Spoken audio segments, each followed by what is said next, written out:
Press వారి వాళ్ళ దగ్గర ఉన్నటువంటి ఫుటేజ్లు కూడా ఎవరు తీయించారో దయచేసి ప్రజలకు తెలియపరచాలని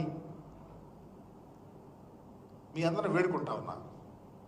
బూచేపల్లి శివప్రసాద్ రెడ్డి గారు ఎలాంటి వాడో, వాళ్ళ కుటుంబం ఎలాంటిదో, వైఎస్ఆర్ కాంగ్రెస్ పార్టీని ఎంత అంకిత భావంతో పనిచేస్తూ ఉన్నారో వారికి పోలీసు నోటీసులు ఇవ్వటం అనేది బాధాకరం తెలియపరుస్తూ, అతి ముఖ్యమైనది అనంతపురం జిల్లాలో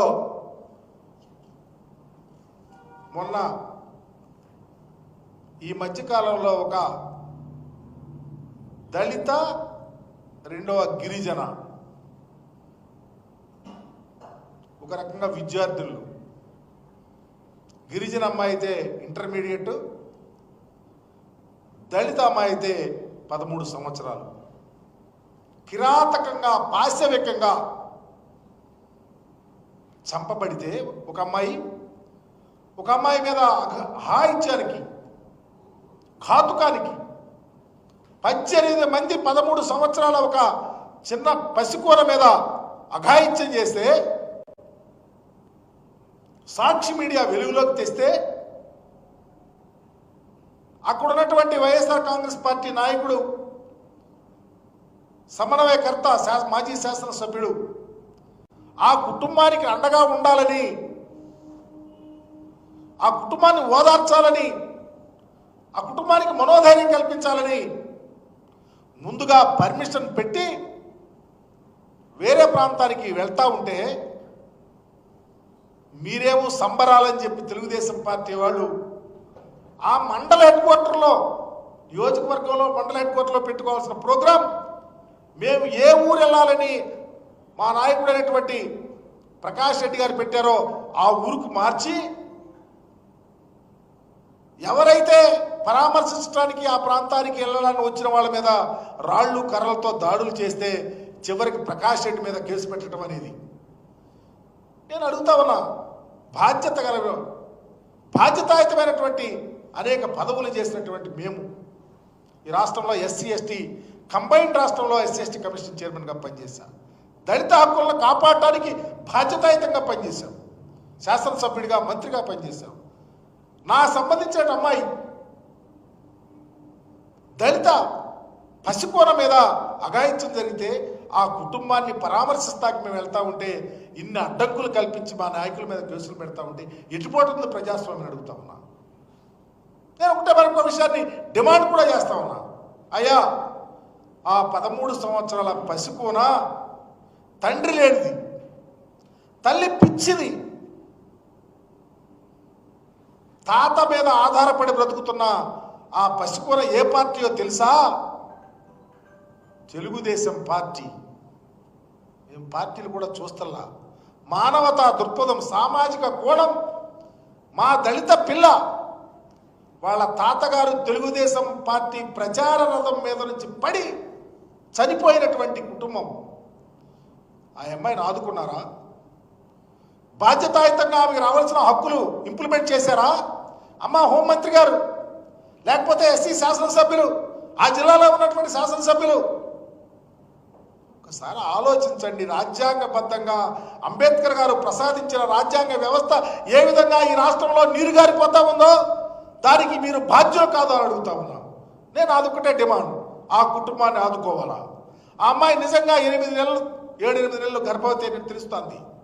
ఆ అమ్మాయికి రావలసిన కాంపన్సేషన్ వెంటనే చట్ట ప్రకారమైనటువంటి ప్రతి హక్కుని ఇంప్లిమెంట్ చేయాలా, చేయించాల్సిన బాధ్యత ప్రభుత్వం మీద ఉంది.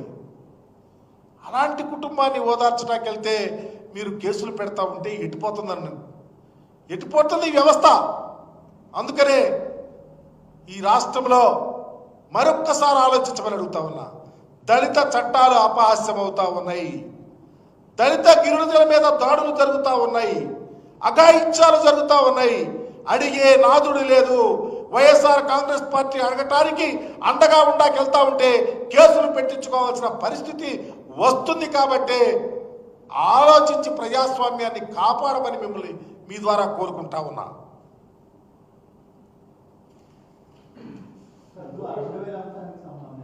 లోకేష్ ఖాతాలో వైఎస్ఆర్ కాంగ్రెస్ పార్టీ ఆలోచిస్తుంది, అట్లాంటి సంబంధించిన ఖాతాలకు అంటే ఏదో అనుకుంటారని గిల్లుపుని నేనున్నానా అనుకున్నట్టుంది ఆయన పరిస్థితి. 1000 రూపాయలు జగన్మోహన్ రెడ్డి గారు ముఖ్యమంత్రిగా ఉన్నప్పుడు 1000 రూపాయలు ఫలానా ఖర్చుల కోసం ఫలానా యాక్టివిటీ కోసం ఆపేమని మేము చెప్పాం. 2000 రూపాయలు ఏం చేసామని చెప్తా ఉన్నారు, ఎక్కడికి వెళ్ళి ఏం చెప్తారు, దానికి సమాధానం చెప్పంటాం. దానికి సమాధానం చెప్పలేక నేను వెళ్ళిపోయాను, నేను తీసుకున్న నా అకౌంట్కి అతను గిల్లుకోవద్దు. 2000 ఏమైనాయో చెప్తే సరిపోతుంది. మేము అడిగేది అది. మీరు ఇంత పుంకాలుగా రాశారే ఆ రోజు, మరి ఎందుకు ఈరోజు అకౌంటబిలిటీతో మీరు సమాధానం చెప్పలేకపోతున్నారని అడుగుతా ఉన్నా. సమాధానం చెప్పాల్సిన బాధ్యత ఉంది కదా అని అడుగుతా ఉన్నా.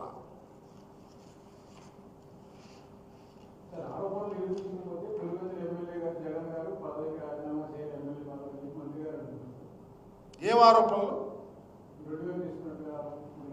తెలుస్తుందిగా ఏం తీసుకున్నది, ఏమైందో అది. 2000 రూపాయలు చెప్పాలిగా. పులివెందుల ఎమ్మెల్యే గారు ఎందుకు? Who is the responsible? ప్రజల సొమ్ము, దీనిని మీరు ఏ విధంగా వినియోగించారు, ఏం చేశారని చెప్పాలి. ఎవరైనా పామరుడు అడుగుతాడు, నాట్ ఓన్లీ పులివెందుల ఎమ్మెల్యే గారు. మీరు డైరెక్ట్గా పులివెందుల ఎమ్మెల్యే గారే మీకు కనిపిస్తూ ఉంటే ఎట్లా? పులివెందుల ఎమ్మెల్యే గారు ఒక ప్రజాస్వామ్యబద్ధంగా ఈ రాష్ట్రానికి ముఖ్యమంత్రిగా పనిచేశారు.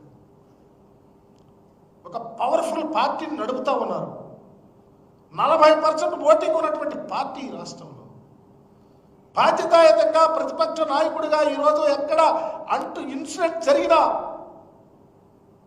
మా పార్టీ బాధ్యతాయుతంగా పనిచేస్తున్నటువంటి తరుణంలో ఈ రాష్ట్రంలో మీరు పెట్టే ప్రతి పైసా అకౌంటబిలిటీ అనేది ఉండాలి. కాబట్టే మాట్లాడటానికి అవకాశం ఉంది, చెప్పాల్సిన బాధ్యత మీకుంది కాబట్టి చెప్పమని చెప్పేసి ఈ ఎన్ని ప్రగల్భాలు కాదు.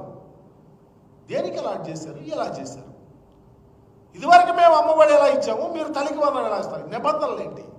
ఈ నిబంధనలు మీరు ఎన్నికలప్పుడు చేసి ఉంటే, ఇలాంటి మాటలు మీరు చెప్పుంటే ఓహో పర్లేదురా వీళ్ళు కరెక్ట్గా చేశారు. పుంకాలుగా అబద్ధాలు చెప్పి ఈరోజు దాన్ని అన్ని నిబంధనలు పెడితే 1/3 మీరు ఇచ్చే ప్రజలకి విద్యార్థులకి ఇచ్చే అమౌంట్ తీసేసి తగ్గిపోయిందంటే ఎవరు బాధ్యత? Who is the responsible? తెలియపరచమని అడుగుతా ఉన్నా. Thank you.